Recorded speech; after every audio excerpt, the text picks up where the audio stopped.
ملګرو دا سایټ کې اول تاسو دا عکس وګورئ ښه. یو څو خبرې درته کوم. دا عکس تاسو وکته ښه. دا د کال 2019 ده ښه. دې نه وروسته دا بل د وګوره. دا د کال 2021 د فکر کوم که کال 2020 ده ښه. دې نه وروسته وګوره د کال 2023 عکس وګورئ ښه. ته وګوره ښه انسان خپل اصلیت څنګه هیری. یعنې خدای چې څوک وهي بیا دغه شی ته جوړېږي. او دې عکس ته بیا وګورئ. دا ټول پرېږدئ دې ته وګورئ ښه. هغه اولنی عکس مې چې کوم تاسو ته وښودو هغه هم تاسو وکته او دا عکس هم تاسو وکته. تاسو خپله فکر وکئ کوم عکس ښه ده، کوم کې ښه ښکارېږي.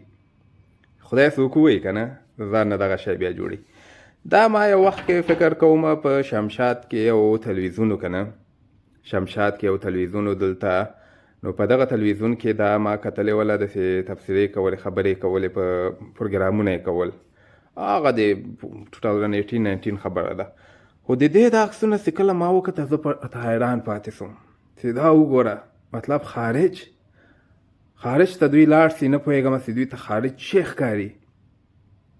خو هی افسوس په دغسې خلکو باندې چې خپل اصلیت هیر کړي. ته خپله فکر وکړه خارج دا وګوره ځواني خو ټول عمر نه وي، خو به یو څو کاله به یي همدغسې. خو بیا څه ضرورت ده صحیح ده خارج ته تګ. زه نه وایم چې خارج ته مه ځئ تاسو.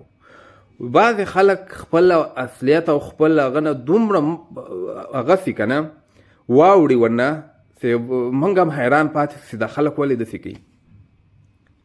افغانان خو داسې ماته نه ښکارېږي. دي افغانان اصلي افغانان خو ماته داسې نه ښکارېږي چې وخت تېرېدلو سره دوی خپل اصلیت هیر کړي. افغانان خو ډېر غیرتي خلک دي. که هغه د افغانستان هر رقم خلک دي، که هغه د افغانستان نارینه دي او که زنانه دي. افغانستان خو ماته ډېر غیرتي خلک ښکاري. نو زه نه پوهېږم په دې باندې څه وسول، څه بلا ووهله چې دا دغسې سوله. زه په یقین تاسو وکئ زه په ډېر زیات خفه کېږم چې څوک دغسې سي. دا بس موږ به ورته ووایو چې الله دې ورته د نیکې هدایت وکړي. زه دلته اوس تاسو ته هغه نه سم کولی چې ولا دا الله دې دا ولې داسې کړي یا سې کړي. الله دې ورته د نیکې هدایت وکړي. زه خو ورباندې خفه کېږم. اوس خارج ته لاړ شئ هر شی وکئ، خو باید هغه خپل چوکاټ کې خپل څادر نه باید پښې ونه باسو او باید د آخرت فکر هر څوک وکړي. زه نه پوهېږم چې دغسې خلکو به سره د دوی عقیده دومره ضعیفه ده یا نه پوهېږم چې. ته وګوره انګریزانو نه خلک دومره امپریس دي، دومره متاثره دي چې خپل هم غواړي چې زه هم انګریز غوندې ښکاره شم. افغانستان خلک خو ډېر مطلب تکړه خلک دي. زه ډېر زیات خفه شم په دغه باندې. نو ما وغوښتل راځه تاسو سره هم دغه خبر شریک کړم. د ویډیو جوړولو مین مقصد مې دغه ده که چېرته مطلب د نیک هدایت ورته وسي نو دا به مونږ د دې لپاره به ښیي بهتره به وي. ځکه یو خبره په آخر کې درته کوم چې دا دلته ته ټول عمر نسې اوسېدلی. دلته نه تګ ده یو نه یو ورځ. د اصلاح لپاره مې هسې کوشش کړی چې دغه ویډیو در سره شریکه کړم. تاسو هم را سره خپل نظر په کمنټ کې شریکولی شئ.